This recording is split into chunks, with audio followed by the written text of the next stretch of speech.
अली अमीन गंडापुर का बतौर वज़ीर आला इस्तीफ़ा मंजूर न किए जाने पर PTI ने उन्हें तहरीक अदम एतमाद से हटाने का फैसला कर लिया है, जिसके लिए असम्बली हंगामी इजलास आज तलब कर लिया गया है।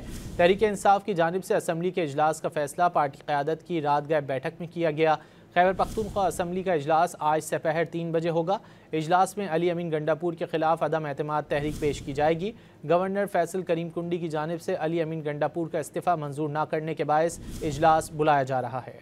अली अमीन गंडापुर का बतौर वज़ीर आला इस्तीफ़ा मंजूर न किए जाने पर PTI ने उन्हें तहरीक अदम एतमाद से हटाने का फैसला कर लिया है, जिसके लिए असम्बली हंगामी इजलास आज तलब कर लिया गया है।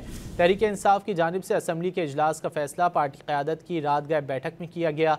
खैबर पख्तूनख्वा असम्बली का इजलास आज दोपहर 3 बजे होगा। इजलास में अली अमीन गंडापुर के खिलाफ अदम एतमाद तहरीक पेश की जाएगी। गवर्नर फैसल करीम कुंडी की जानिब से अली अमीन गंडापुर का इस्तीफ़ा मंजूर न करने के बायस इजलास बुलाया जा रहा है।